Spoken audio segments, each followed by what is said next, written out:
नमस्कार किसान भाइयों, आज अपन अधिक उपज के लिए अरहर और सोयाबीन की उचित दूरी, इसके बारे में आपको पूरी मालूमात देने वाले हैं। ये जो सब कार्यक्रम जो चल रहा है, ये white gold trust Aurangabad, booster plant genetics Aurangabad, इसकी ओर से ये आपको बताया जा रहा है। इसके अंदर क्या करना है, पहले अपन जो क्रॉप ले रहे हैं वो अरहर का ले रहे हैं।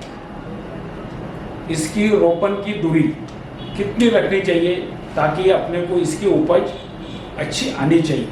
तो इसके लिए क्या करना है, रोपण और बुआई की दूरी किस पर निर्भर करती है।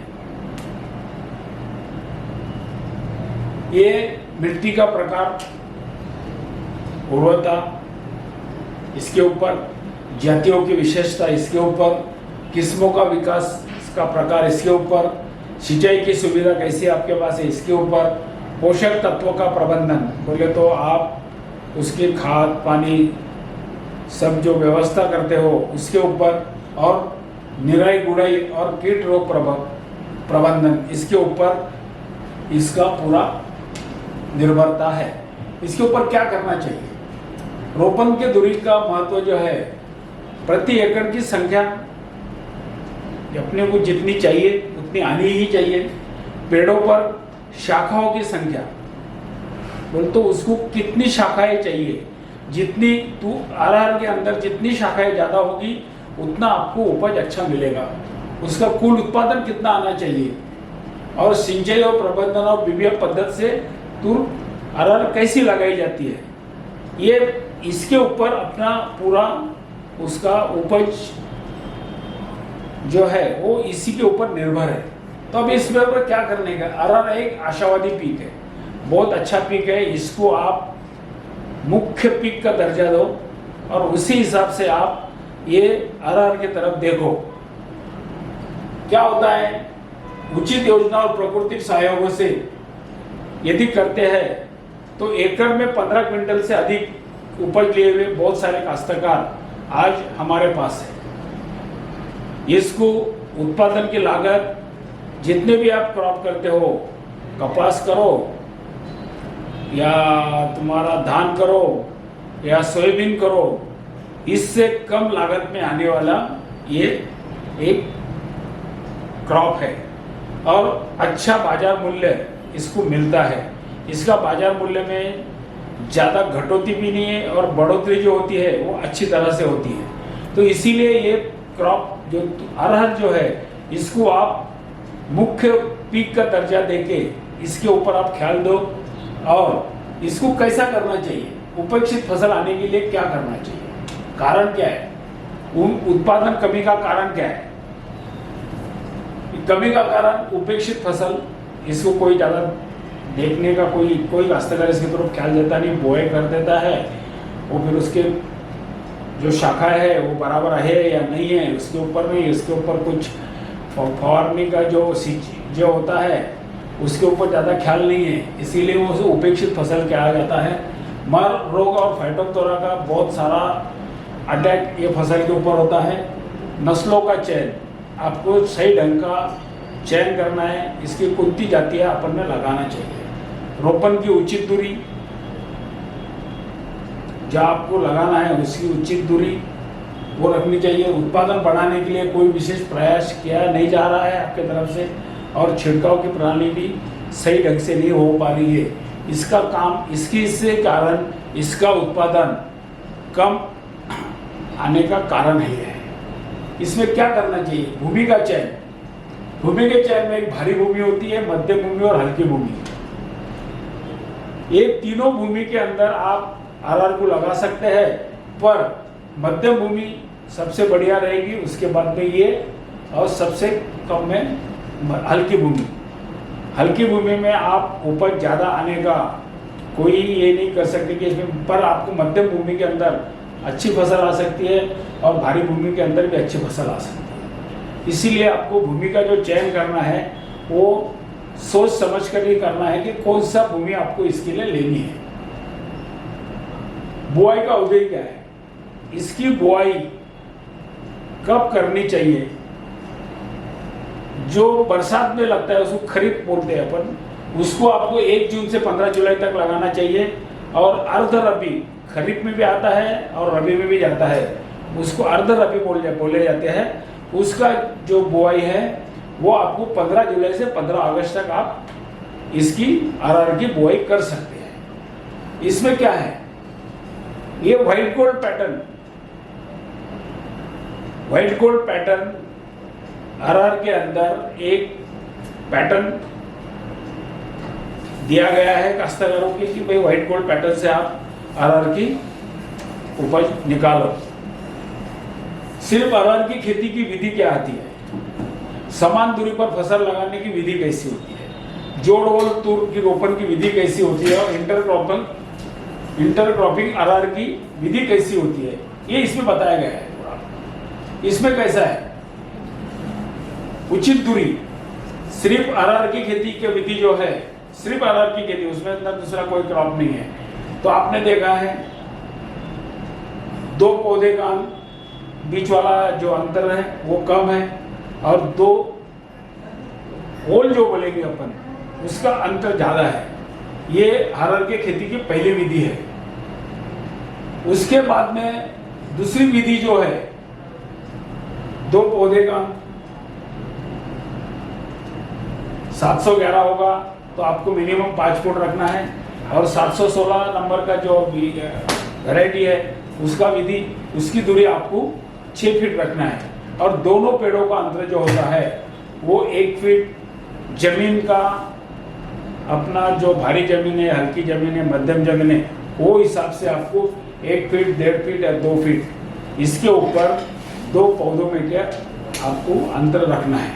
अब इसमें क्या करना है, जोड़ रोड बोलते बोले तो समान दूरी, एक यहाँ पे एक झाड़ और एक यहाँ पे झाड़, इसका यह है, और 2 झाड़ ऐसे, यहाँ पे एक लगाए, यहाँ पे एक लगाए, बराबर है।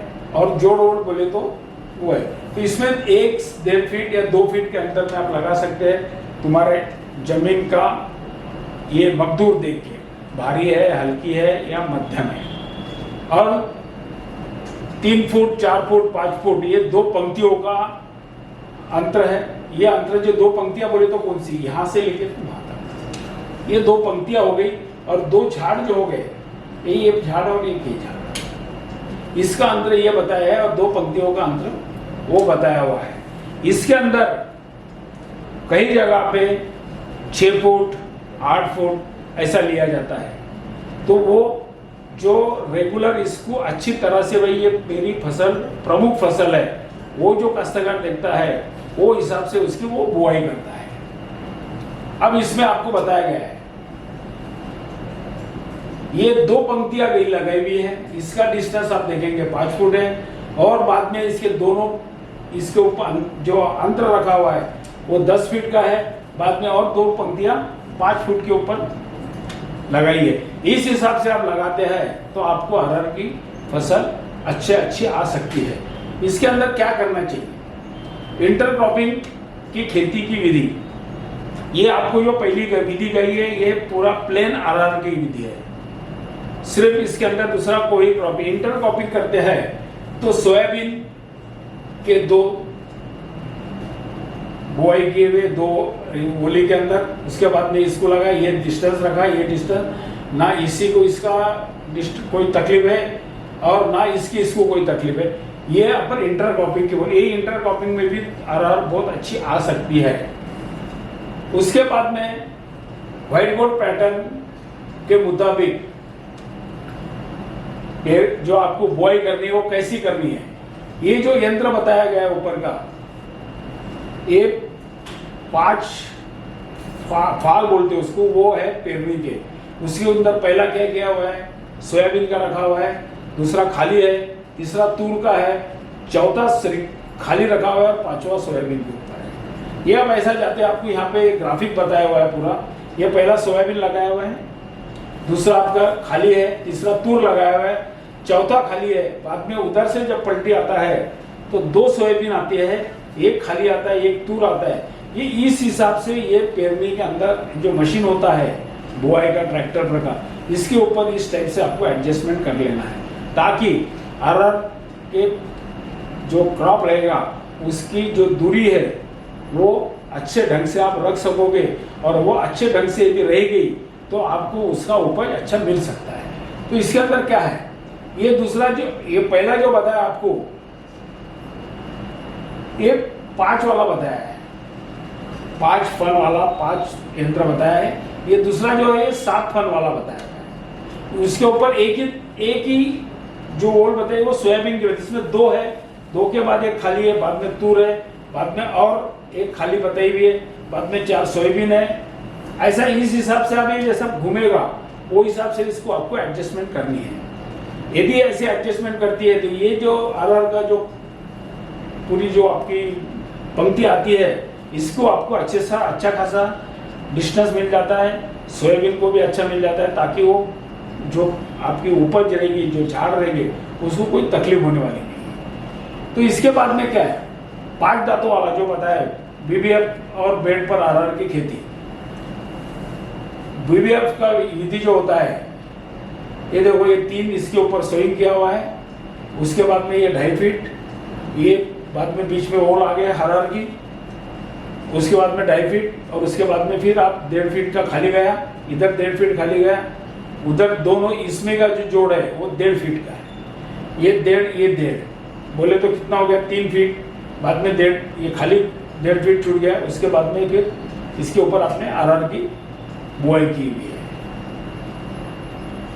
वैसा ये वो 5 दांतों वाला है, ये 7 दांतों वाला है। 7 दांतों में क्या हो गया है, 5 अपन सोयाबीन लगाए हुए हैं और 2.5 फीट छूटा है, 1.5 फीट छूटा है। इसके बाद में आपको अरहर लगाई हुई है। इस टाइप से 5 दांत और 7 दांतों में आपको डिस्टेंस मेंटेन कर सकते हैं।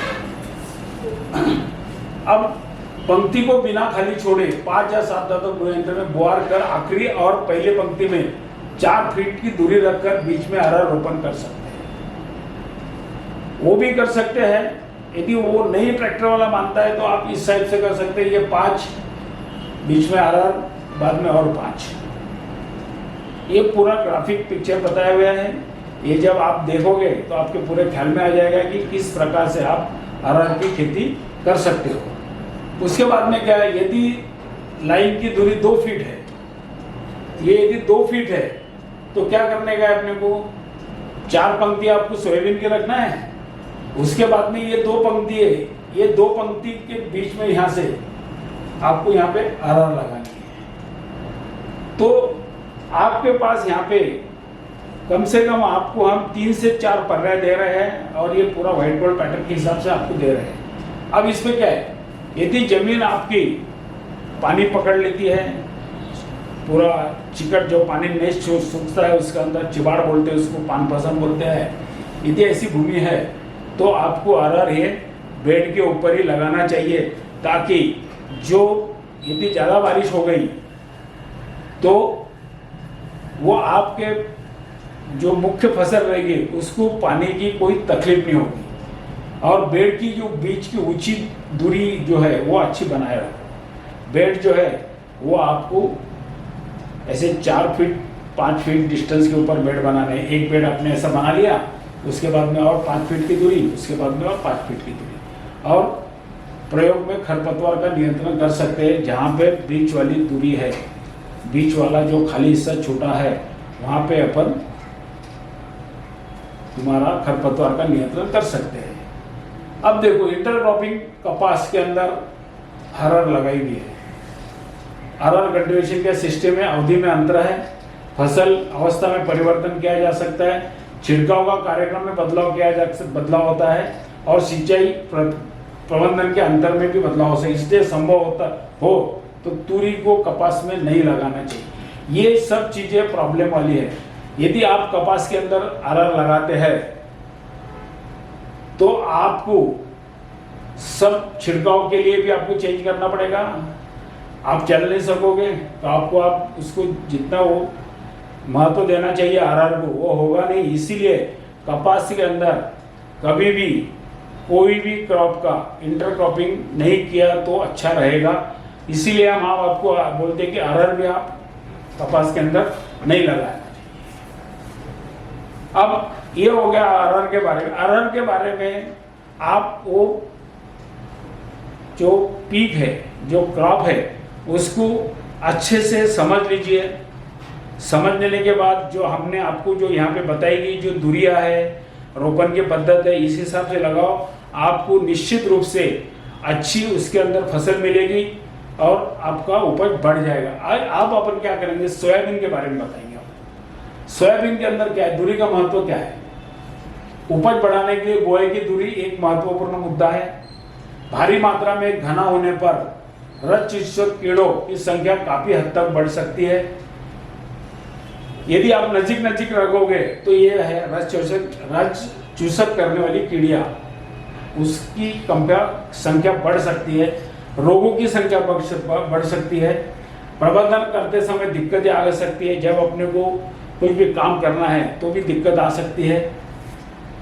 बड़ी मात्रा में फूलों का झड़ना चालू होता है क्योंकि मिक्स ज़्यादा डेंस हो जाता है क्रॉप। यदि आप दूरी ज़्यादा नहीं रखोगे और जल्दी जल्दी होगे तो क्रॉप एक मिनट में मिल जाएगा, तो फूल भी झड़ना हो जाए, चालू हो जाए। दूसरी बढ़ाने से प्रति एकड़ संख्या कम हो जाती है और 2 लाइनों में 2 पेड़ों के बीच उचित दूरी बनाए रखना जरूरी है।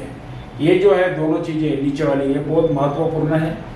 आप दूरी थोड़ी सी बढ़ाएं, एकड़ की संख्या कम हो जाएगी पर आपको उपज ज़्यादा मिलेगी। और 2 लाइन जो होती है, पहली लगाए उसके बाद में दूसरी लाइन लगाए, उसकी यदि आप दूरी बराबर रख सकते हैं तो आपको उपज अच्छी आ सकती है और वो आपको बनाना जरूरी है। सोयाबीन के अंदर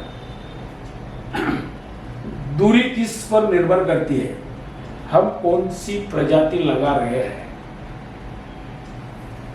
जमीन आपकी कैसी है, मिट्टी में नाइट्रोजन की मात्रा कैसी है, मिट्टी में फसल की ग्रोथ कैसी होती है, रासायनिक खाद की मात्रा कितनी होगी और सिंचाई व्यवस्था कैसी है, ये पूरे इस पर दूरी की निर्भर करती है कि कितने दूरी पर फसल लगाना चाहिए। अब इसमें से आपको देखना है कि आप इसमें से कैसा हो, कैसी जमीन है, क्या प्रजाति ली हुई कैसी की है, उसके ऊपर आप उसकी दूरी निश्चित कर सकते हो। उसके बाद में क्या है, वृद्धि के अनुसार 2 किस्में होती है। वृद्धि बोले तो उसकी बाढ़ बोलेंगे या बढ़ोतरी बोलेंगे। लंबी बढ़ने वाली किस्म बोले तो जो खड़ी बढ़ने वाली किस्म, खड़ी बढ़ने वाली किस्म कौन सी है, 9305 है, 9560 है, MAS 162 है और रिसर्च में 3344 और विक्रांत इत्यादि बहुत सारी जातियां हैं जो खड़ी बढ़ती है। और शाखा वाली जो किस्म है वो KDS 726 जिसे फुले संगम क्या कहा जाता है, दूसरा KDS 753 जिसे फुले किमया भी कहा जाता है। इसकी शाखाएं ज्यादा होती है। सबसे ज्यादा शाखाएं वाली ये ऊपर की 2 प्रजाति है। बाद में JS 335, DS 228 और MAS 612। अब ये जो है ये मध्यम शाखा वाली। अब इसमें क्या होता है, अगर पेड़ों की संख्या घटेगी, इसके अंदर यदि पेड़ों की संख्या घट जाती है तो इसकी पैदावार घट सकती है। इसीलिए इसमें जो संख्या आपको रखनी है, बीज की उपज जो लगानी है, बीज का जो आपको क्वांटिटी लेनी है, वो अच्छी खासी जो बताई गई है कंपनियों से या सरकारी कृषि अधिकारियों से, उसी हिसाब से करिए। दूरी मिलने पर शाखा नहीं लगती। यदि ज़्यादा दूरी लेंगे आप, इसकी शाखाएं नहीं है, खड़ी बढ़ने वाली है। और प्रति एकड़ इसका बीज का जो है, मैं जो इसमें बताया आपको, इसका प्रति एकड़ बीज का जो कंपनियों ने ठहरा के दिया हुआ है या कृषि विभाग ने जो ठहरा के दिया हुआ है, उसी हिसाब से आपको इसका एकड़ का बीज लेना है।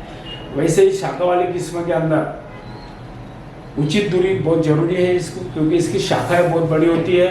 प्रति एकड़ बीज आपको इससे कम लेना है।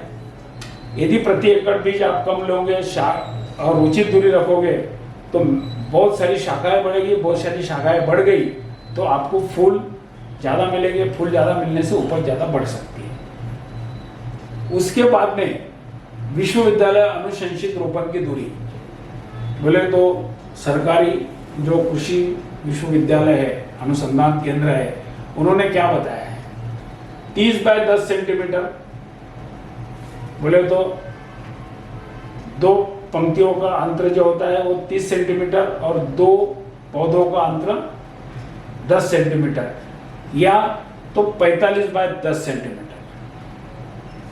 ये जो है खड़ी उपज वाली जो किस्म है उसके लिए है, और ये जो है शाखाएं करना।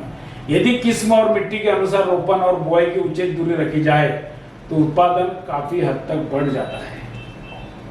यहाँ पे जो मैंने पहले भी बताया आपको कि दोनों पंक्तियों का डिस्टेंस और दोनों पौधों का डिस्टेंस यदि बराबर रखते हैं तो आपकी उपज अच्छी बढ़ सकती है। और इसमें कैसा है, बुआई की उचित दूरी, दो रेखाओं के बीच की दूरी, किस्म का प्रकार और भूमि का प्रकार। यदि दो रेखाओं के बीच की दूरी 30 सेंटीमीटर बोले तो 12 इंच, ये सीधे बढ़ने वाली झाड़ है। या हल्की जमीन के अंदर आप ये रख सकते हैं। सीधे बढ़ने वाले इसमें मध्यम यदि जमीन भूमि होती है आपकी तो उसको आपको 15 इंच का रख सकते हो, और भारी जमीन होती है तो 18 इंच का रखना पड़ेगा। तो ये जो प्रजाति खड़ी बढ़ने वाली है उसके लिए आपको जमीन भूमि के हिसाब से हल्की होगी तो 12 इंच, मध्यम होगी तो 15 इंच, भारी होगी तो 18 इंच। और जो ज्यादा शाखाएं करने वाली है, ज्यादा शाखा करने वाली है, हल्की जमीन होगी तो 18 इंच, मध्यम होंगी तो भी 18 इंच रखना है आपको। और बाकी और ज्यादा मध्यम शाखा करने वाली है और ज्यादा शाखा करने वाली है वो 21 इंच वाली भी है जो भारी जमीन में जाना चाहिए। यहाँ पे मध्यम की जगह भारी चाहिए थी, और मध्यम शाखा करने वाली जो जमीन है उसको 21 इंच, भारी जमीन के अंदर, मध्यम जमीन के अंदर 24 इंच, और ज्यादा भारी जमीन होंगी तो आपको 30 इंच।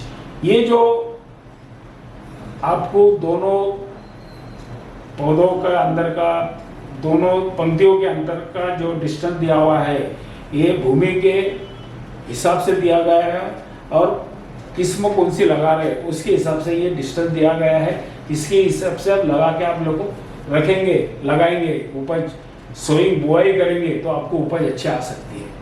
उसके बाद में क्या है, सोयाबीन की खेती का तरीका। जिन किस्मों की शाखाएं अधिक होती है और भारी मिट्टी, जल धारण करने वाली मिट्टी होने पर बेड पर रोपण किया जा सकता है।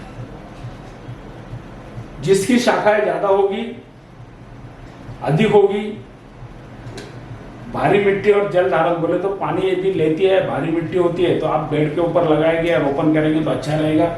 सोयाबीन बेड नाली के बीच की दूरी जो है वो 60 सेंटीमीटर बोलते 24 इंच होना चाहिए, और एक लाइन से नाली की दूरी जो है वो 120 बोलते 48 इंच, दो कतारों में आपको उतना डिस्टेंस रखना जरूरी है।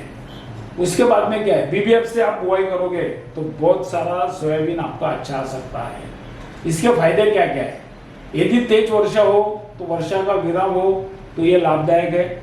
ज्यादा बारिश हो जाएगी, बाजू से पानी निकल जाएगा। कम बारिश होगी, जो बाजू के इसमें पानी रुका है वो अपने पूरे उपज को मिल जाएगा। उत्पादन से बढ़ोतरी मिलेगी 15 से 20%, बीज 15 से 20% बच सकता है, और देर से छिड़काव और सिंचाई के लिए उपयोग